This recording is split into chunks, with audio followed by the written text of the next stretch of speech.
On May 12, 2003, a rescue helicopter traced a narrow valley in the Sierra Nevada range, responding to a missing person report that had expanded overnight from one overdue vehicle to 5 missing college students.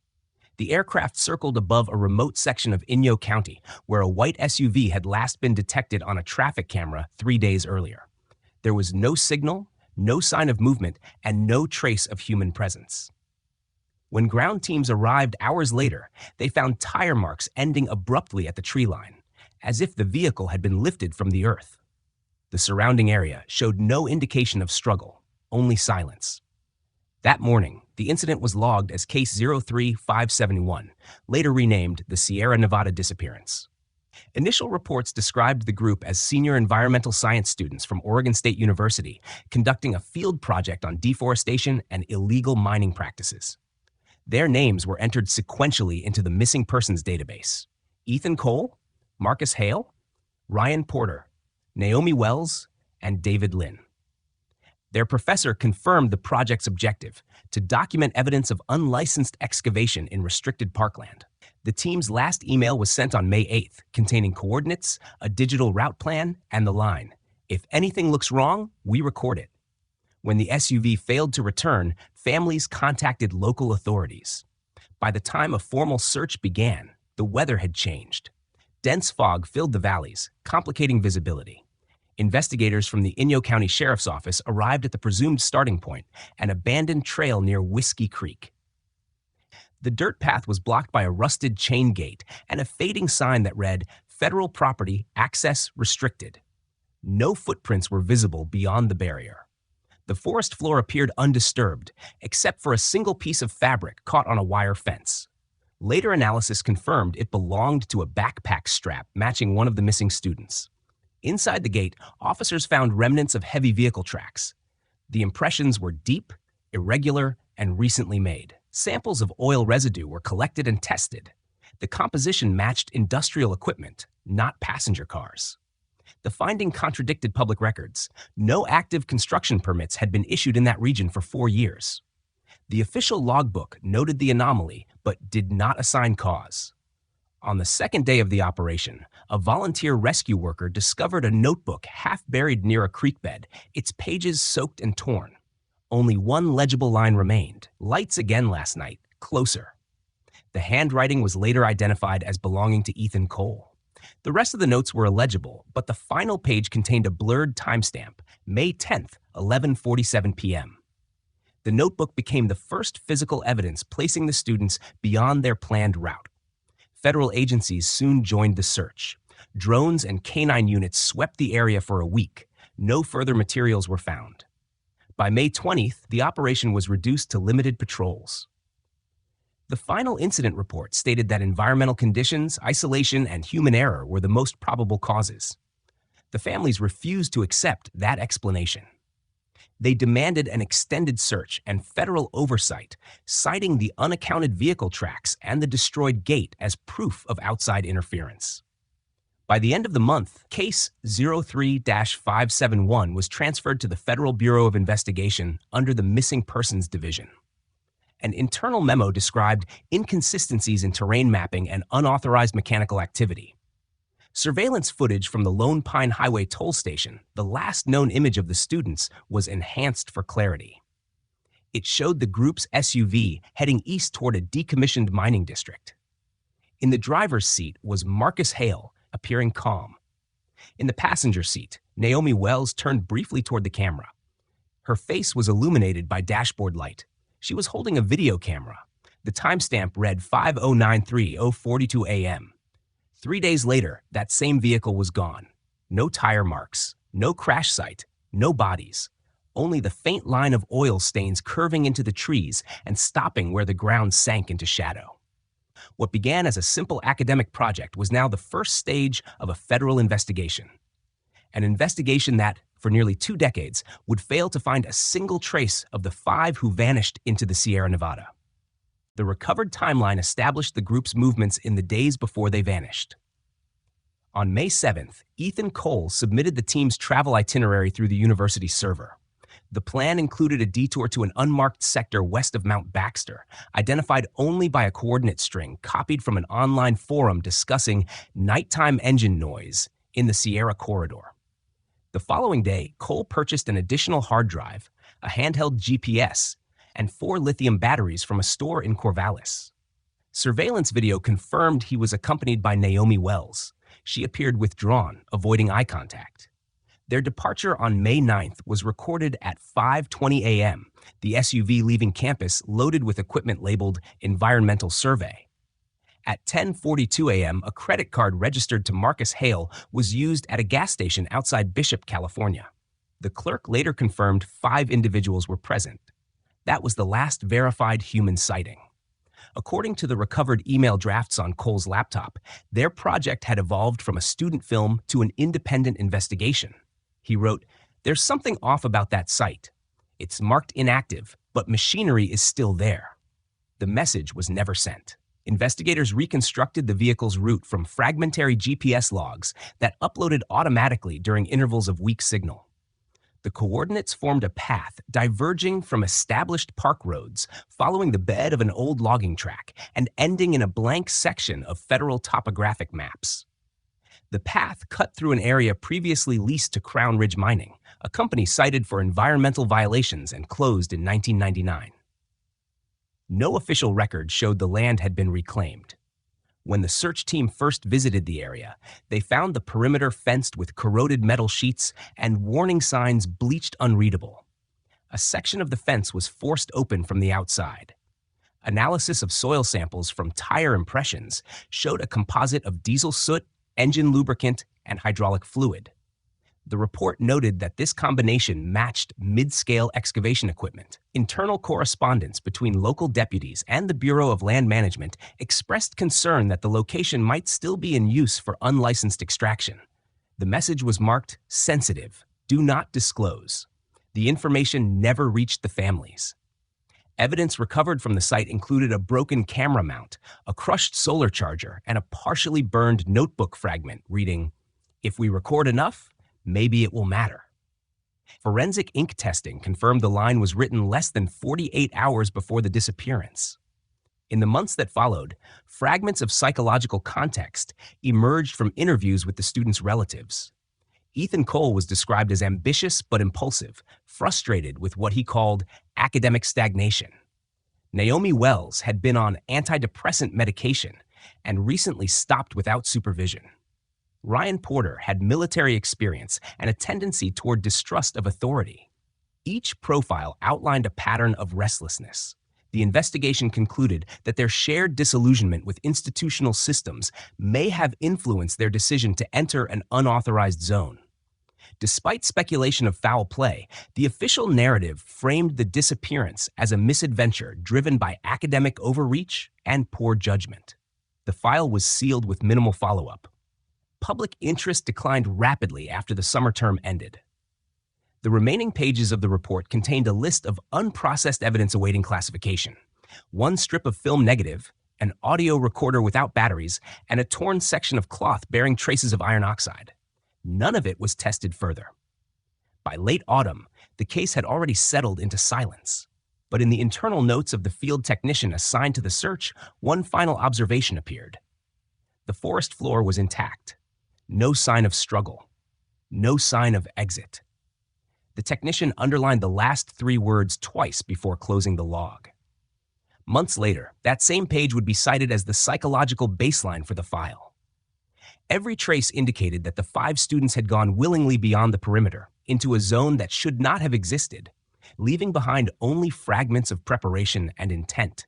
The investigation stopped there, at the edge of a map where the land ceased to have a name. The third stage of the reconstruction began with a discovery in a sealed evidence locker labeled Case 03-571B.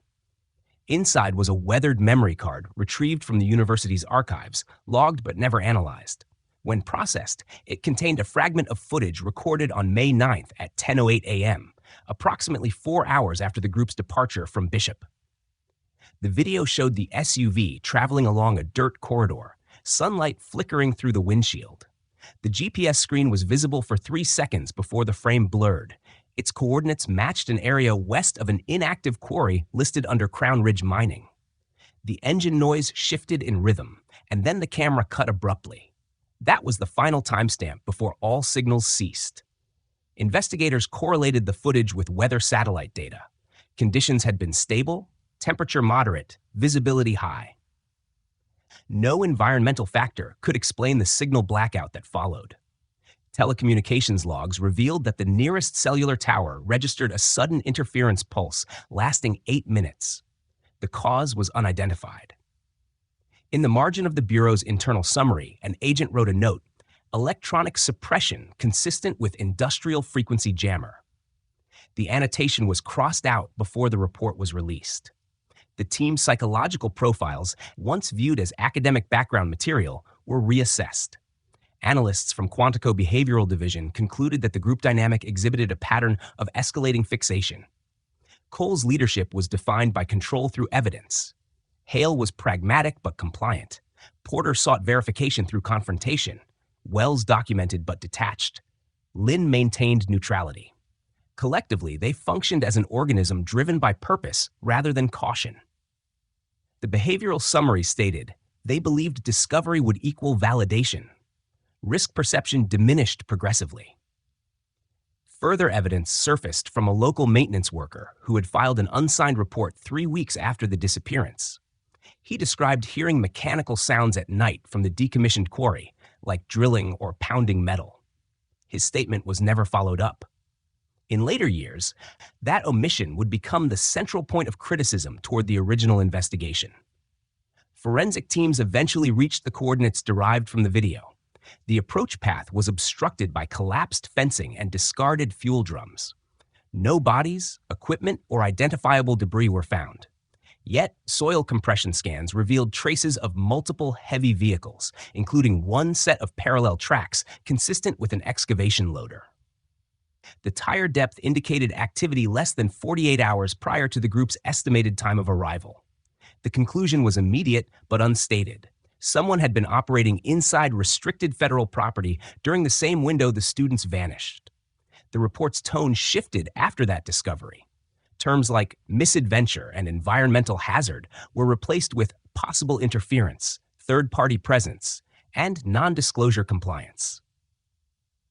The FBI's Environmental Crimes Task Force reviewed the file under code classification E-241, normally reserved for illegal resource extraction cases involving private contractors.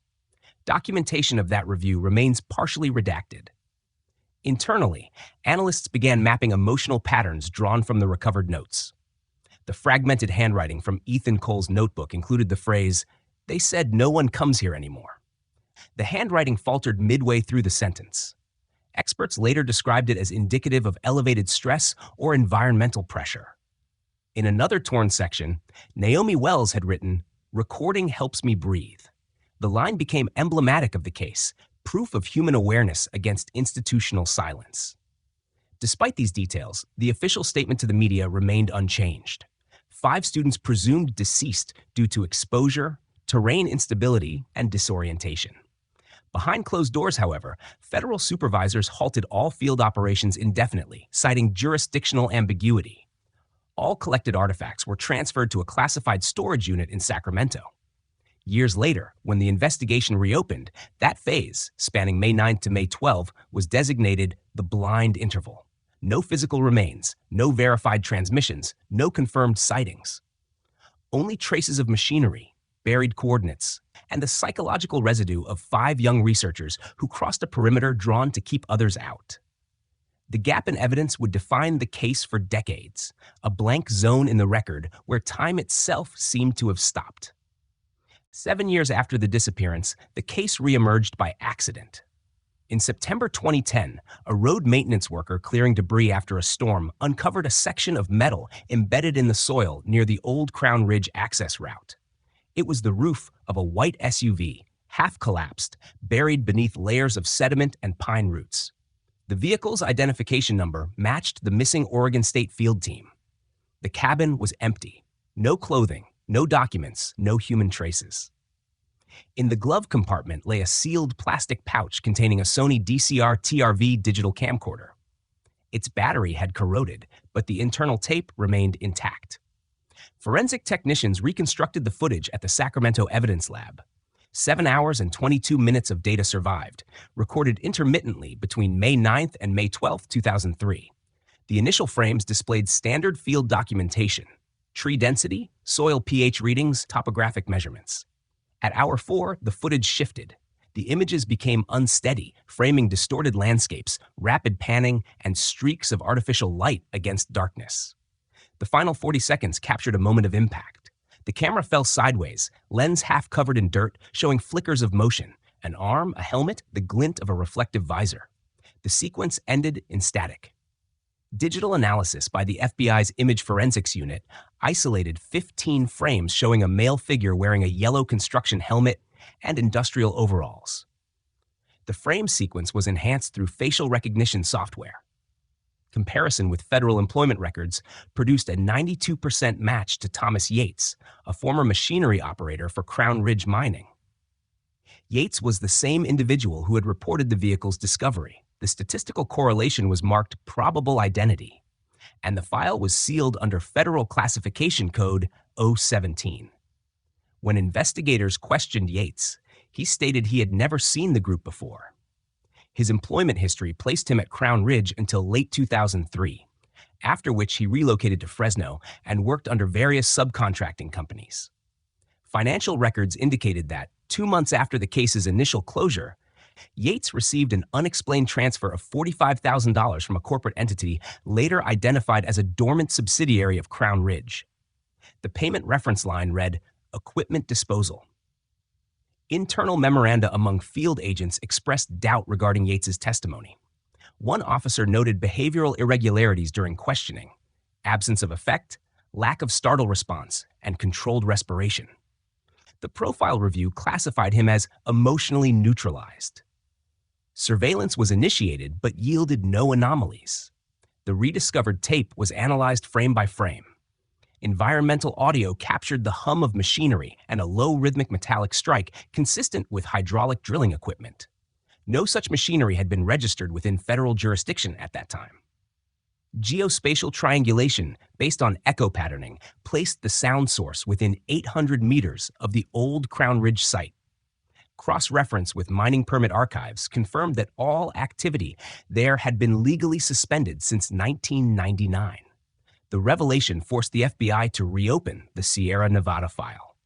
A task force was assembled under the Department of Environmental Oversight. Their preliminary report stated that the footage suggests interference by non-registered industrial activity concurrent with the subject's disappearance. This language was never released to the public. The official statement to media outlets cited newly recovered evidence under evaluation. Inside the agency, a quieter narrative circulated. Analysts believed the students had stumbled upon an illegal excavation operation. The unknown operators, fearing exposure, removed all evidence, including the individuals themselves. However, without bodies or confirmed perpetrators, the theory remained conjecture. The footage was classified as critical visual evidence and placed in restricted storage. The following month, Yates disappeared. His residence in Fresno was found vacant. His vehicle was located abandoned outside Barstow, engine cold, registration expired. No forwarding address, no digital footprint. The final entry in his employment record read, "Resigned, no notice." For investigators, the case transitioned from disappearance to contamination. The human element was no longer considered lost but erased. The footage became the only surviving witness, an accidental archive of discovery, fear, and silence. Each frame a record of how 5 people had entered a territory claimed by no law, and how one man who resurfaced years later had become the last known presence connecting them to the world that forgot they ever existed. The reopening of the Sierra Nevada file triggered a chain of internal audits that exposed a network of concealed transactions linked to Crown Ridge Mining and its defunct subsidiaries.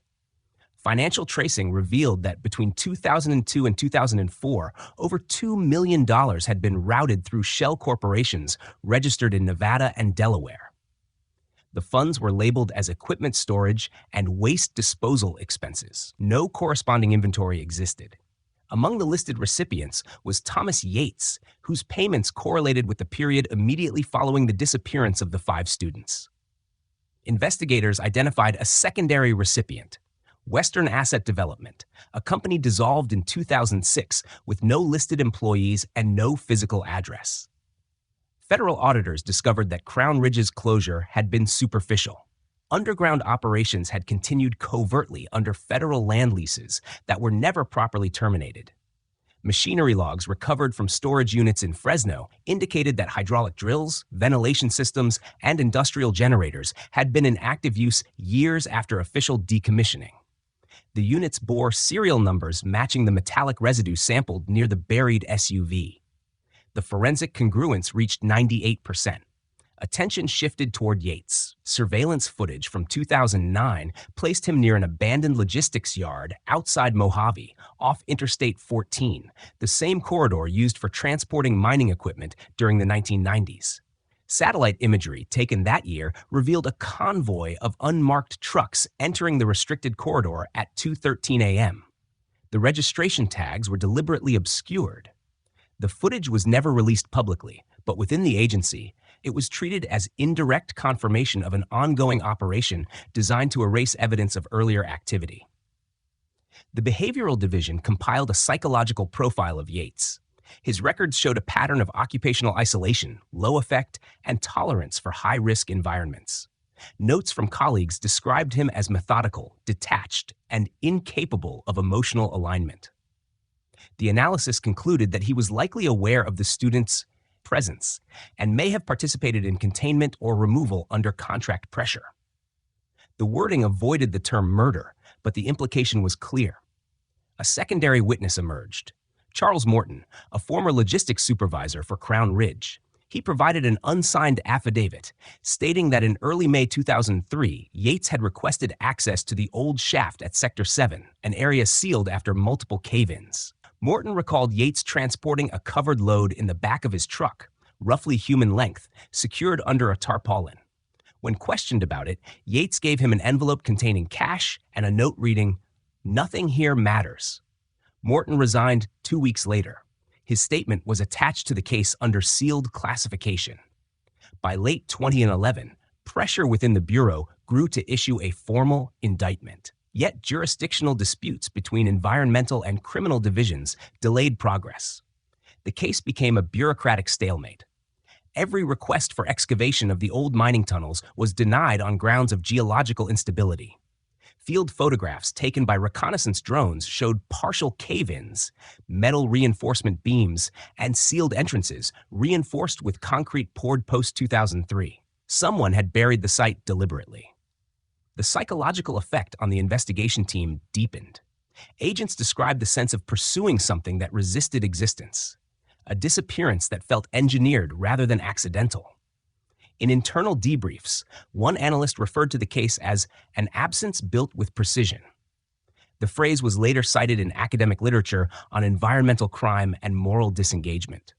Despite mounting evidence, no direct charges were filed beyond obstruction and evidence tampering. The Department of Justice declined to prosecute homicide without physical remains. Thomas Yates was detained under federal custody for withholding information, but released on bail pending further review. Within months, he vanished again. His disappearance became another entry in the same growing archive of unresolved data, a mirror image of the original event. By the end of that year, the Sierra Nevada file filled 24 boxes, each labeled unverified, contaminated, or restricted. The investigation reached a plateau of futility. What began as an academic disappearance had become a portrait of systemic omission, an ecosystem of silence, corruption, and fear, where every attempt to uncover the truth was buried beneath another layer of institutional denial. In February 2021, an inventory review at the Inyo County Evidence Facility uncovered a mislabeled storage box marked non-critical, archival. Inside was a small black case containing a 32-megabyte SD card sealed in evidence tape dated 2003. The tag number corresponded to items recovered from the first search near Whiskey Creek, but the card had never been examined. Forensic technicians restored the data. The card held a single file, lastfootage.mov.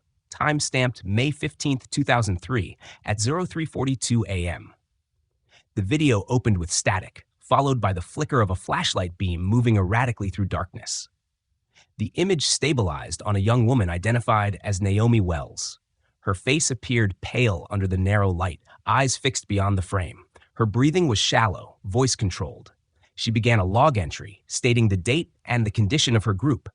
The words were faint but audible. They had lost Ryan Porter hours earlier. The GPS no longer functioned. Electronic devices failed without explanation. She mentioned movement outside the camp and machinery still running underground. At one point, the camera shifted, capturing a half-collapsed tent and a string of cables leading into the trees. The footage lasted 3 minutes and 42 seconds. The final segment showed Naomi holding a folded piece of paper. Analysts later enhanced the text. "If we don't return, keep the footage. They can't hide this." She placed the paper inside a waterproof pouch and sealed the SD card beside it. The last visible frame showed her turning toward a faint glow behind the trees. The screen cut to black. Acoustic analysis detected faint mechanical resonance in the background, consistent with subterranean drilling. Forensic time alignment indicated that the sound originated from the same quadrant where the mining shafts had once operated. The report concluded that the machinery captured on the audio track could not have been active unless powered externally.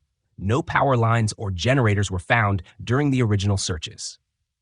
The discovery undermined the previous conclusion that the area had been fully abandoned. The release of the footage reignited the case. A multidisciplinary team reviewed every document previously sealed under the Sierra Nevada disappearance classification. Psychological experts analyzed Naomi's demeanor frame by frame. Her composure was interpreted not as panic, but resignation, a cognitive state associated with individuals facing inescapable circumstances. She spoke clearly, methodically, maintaining control until the final second. The evaluation described her as aware of imminent harm but unwilling to surrender evidence. The reappearance of Naomi's voice carried weight beyond its forensic value. Media coverage reignited public interest, pressuring agencies to declassify prior files. Within weeks, environmental advocacy groups demanded accountability from the Department of the Interior for failing to enforce mining reclamation laws. Lawmakers reopened hearings on corporate oversight. Beneath the procedural layers, however, investigators recognized a deeper implication. The footage confirmed that at least one member of the group had survived long enough to document criminal activity still ongoing after the official mine closure. A secondary forensic review identified fingerprints from 2 additional individuals on the SD card's case, believed to belong to Ethan Cole and Marcus Hale. The presence of their prints indicated that the group had collectively decided to preserve evidence before being separated. This act was later described in agency notes as a final attempt to exist within the record. By mid-2021, the discovery reached the Department of Justice. A confidential memorandum recommended reopening criminal proceedings against Crown Ridge Mining and associated contractors. The memo described the footage as prima facie evidence of human interference leading to fatal outcomes. The recommendation was ignored. The official explanation cited insufficient resources and statutory expiration. The card was archived once again, but a copy circulated quietly among investigators. Unofficially, it became an emblem, proof of persistence within annihilation. In the sterile language of the report, the conclusion read, "Subject displayed cognitive clarity in terminal conditions. Motivation, preservation of truth." The recording of her final minutes transformed the file from a disappearance into a confession, not of guilt, but of collective failure. A record left behind by those who understood that evidence was the only form of survival still possible. In 2022, the United States District Court for the Eastern District of California reopened the Sierra Nevada disappearance file as part of a consolidated federal inquiry into environmental crimes. The focus shifted from missing persons to criminal obstruction. The key defendant was Thomas Yates, the former Crown Ridge operator identified in the recovered footage. He was charged with destruction of evidence, obstruction of justice, and unauthorized industrial activity on federal land. The indictment omitted homicide due to the absence of human remains. Court transcripts described a process drained of emotion. The prosecution introduced the reconstructed video frames showing Yates's silhouette at the edge of the students' camp. The defense claimed misidentification and digital contamination. Expert witnesses for both sides presented conflicting analyses, but the physical data remained conclusive. Hydraulic residue on Yates's former worksite matched the samples from the buried SUV. Financial records confirmed undisclosed transfers tied to Crown Ridge subsidiaries. The pattern established a motive built not on impulse but on compliance, an employee acting under silent contract to remove exposure. Public reaction was immediate but short-lived. For weeks, the footage circulated online, stripped of context and transformed into spectacle. Media headlines focused on the lurid mystery rather than the structural failure it represented. The trial proceeded without public access. All evidence was classified under environmental security provisions. Family members of the victims were not permitted to view the complete video. When the verdict arrived, it was mechanical. Guilty on obstruction and evidence destruction, 25 years in federal custody, no parole eligibility. The sentence was less a conclusion than a bureaucratic containment. No further arrests followed. The Crown Ridge executives responsible for financial disbursements remained beyond jurisdiction, many residing overseas. Civil litigation collapsed under statute limitations. What had begun as an inquiry into industrial misconduct ended as a procedural formality. The state achieved closure without resolution. Inside the FBI's Behavioral Analysis Unit, internal memoranda documented growing unease among investigators.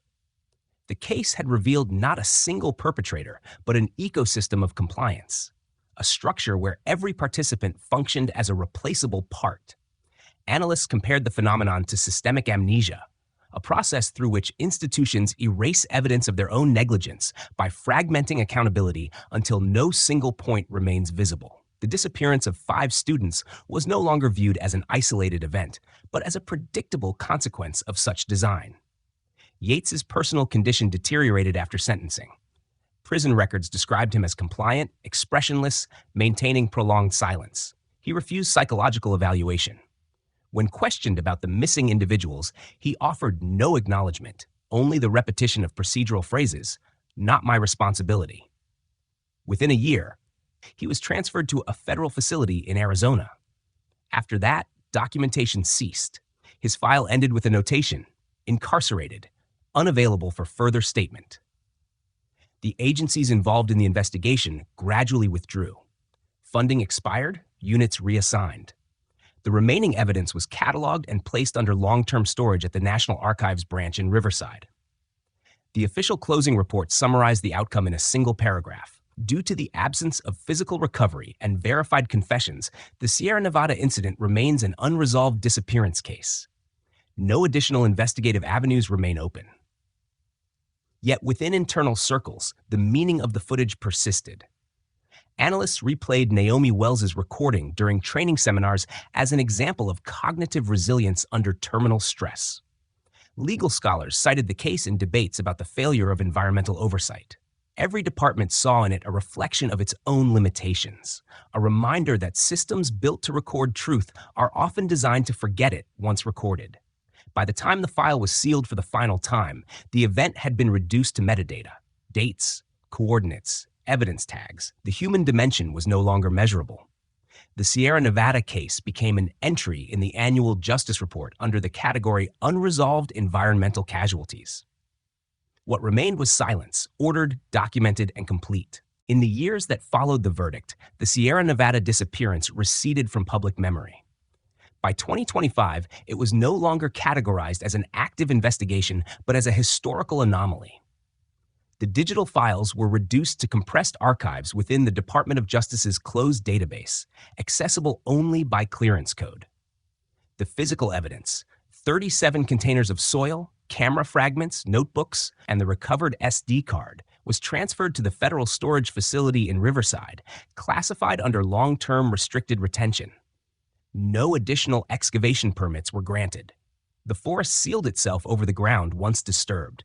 Legal proceedings ended with no appeal. Thomas Yates remained in custody, serving a sentence that satisfied no one. No executive indictments followed. The corporate entities involved in Crown Ridge's operations dissolved through mergers, leaving no traceable ownership.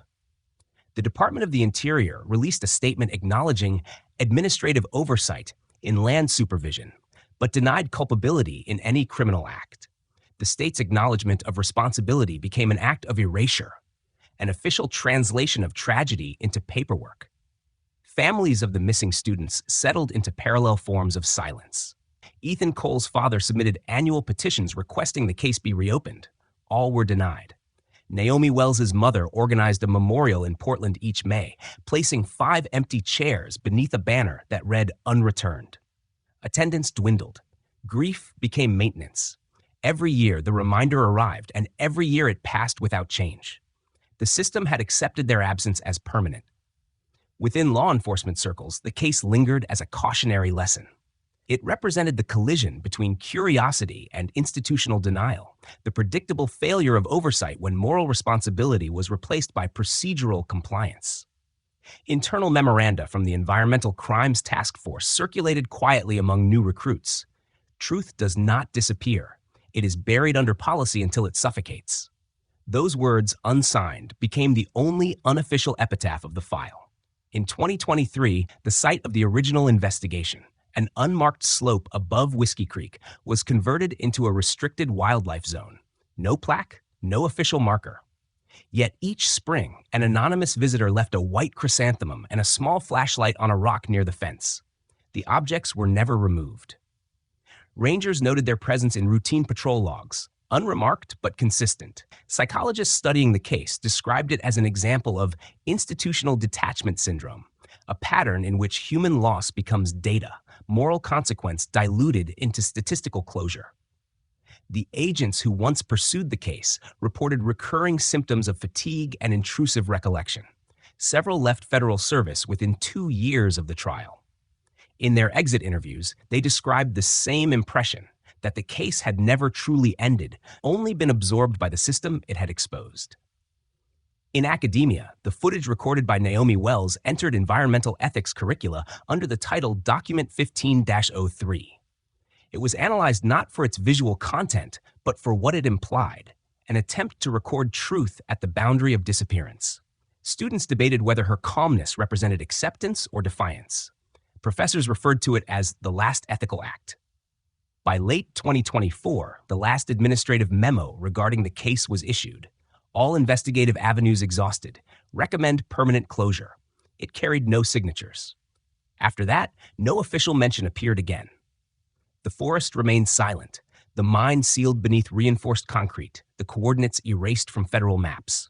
The Sierra Nevada incident stood as a mirror for an era that mistook silence for order. 5 students had sought to expose what was hidden. The institutions meant to protect them had instead perfected the art of forgetting. Their disappearance became a reflection of a larger absence, the erosion of accountability beneath the machinery of progress. When the archive was reviewed for declassification 20 years later, a final note was found attached to the original case summary, written in the narrow clinical handwriting of an unknown analyst. They did not vanish. They were removed. The difference is administrative. That sentence became the last line of the record, cold, factual, and precise.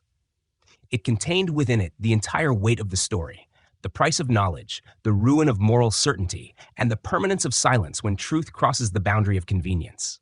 Thank you for taking the time to listen to today's story. What you have just heard is more than a case file. It is a reflection of the world we live in, where truth can vanish as easily as a name erased from a record. Every tragedy leaves behind questions we may never answer, yet it reminds us of the fragile line between human conscience and the silence that replaces it. If there is one lesson to take away, it is that truth requires courage and justice demands persistence, even when the system forgets. We share these stories not only to revisit the past, but to remind ourselves that awareness is the first step toward change. Behind every headline, there are lives that mattered, voices that tried to be heard, and choices that shaped the world we inherit. If this story moved you or made you reflect in any way, we invite you to show your support. All you need to do is press like. Share your thoughts in the comments below and subscribe to our channel. Your engagement helps us continue to uncover, preserve, and tell these stories that might otherwise be lost to silence. Thank you again for being here, for listening with empathy, and for helping us keep these truths alive.